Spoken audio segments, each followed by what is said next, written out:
தெய்வத்தின் குரல் மூன்றாம் பாகம் அர்த்தசாஸ்திரம் தர்ம அபிவிருத்தியே அஸ்திவாரம் வர்ண தர்ம பரிபாலனம் பகுதி 4. திருக்குறள் திருவள்ளுவர் என்று ஓயாமல் சொல்வதாய் இருக்கிறது.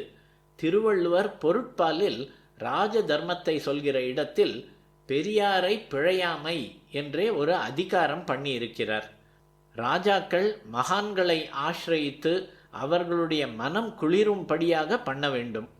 இல்லாவிட்டால் அகஸ்தியரிடம் அபச்சாரப்பட்டு கொண்ட இந்திரனே பதவி போய் திண்டாடியது போல ஆகிவிடும் என்று எச்சரித்திருக்கிறார். ஏந்திய கொள்கையார் சீரின் இடைமுறிந்து வேந்தனும் வேந்து கெடும்.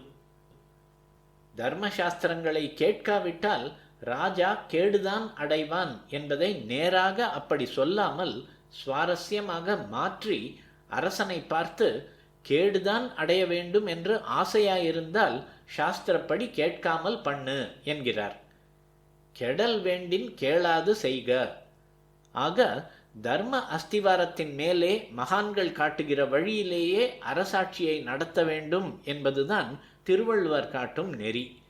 எது நிஜமான தாட்சிண்யம், எது நிஜமான மனுஷ்யாபிமானம் என்று யோசித்து பார்ப்போமானால் எது தேசத்தில் தர்மத்தை நிலைக்க பண்ணி நல்ல ஜனங்களுக்கு துஷ்டர்களிடம் பயம் இல்லாமல் செக்யூரிட்டியை கொடுக்கிறதோ அதோடு எதுதான் குற்றம் பண்ணினவனையும் இனிமேல் அப்படி பண்ணாமல் கட்டுப்படுத்துகிறதோ அதுதான் நிஜமான தாட்சிண்யமும் மனிதாபிமானமும் ஆகும். ஒருத்தன் ஏதோ ஹிம்சை பண்ணினான் என்றால் ஜனங்களிலேயே இன்னொருத்தன் அப்போது அவனை பதிலுக்கு ஹிம்சை பண்ணி ஹிம்சையை இரண்டாக்குகிறான் என்றால் அதுதான் தப்பு. இங்கே பர்சனலாக துவேஷம் கோபதாபம் உண்டாகின்றன.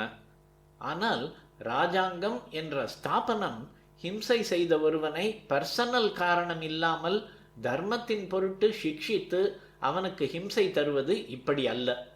அவனால் இனிமேல் ஜனங்களுக்கு ஏற்படக்கூடிய ஹிம்சையை போக்கவே இந்த சிக்ஷை.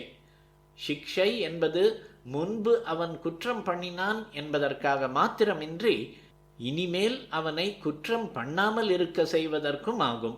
ஒரு பைத்தியம் கல்லை எறிந்தால் அது நம் குழந்தையாகவே இருந்தாலும் ரூமில் தள்ளி பூட்டவில்லையா? அப்படியே திருட வேண்டும் என்ற பைத்தியம் பிடித்திருப்பவனை, ஃபோர்ஜரி பண்ணுகிற பைத்தியம் உள்ளவனை, இப்படி அநேக பைத்தியம் உள்ளவர்களை ராஜாங்கம் ஜெயிலில் போட வேண்டியதாகிறது. ஹிம்சையை குறைக்கவே ஹிம்சிக்க வேண்டியதாகிறது.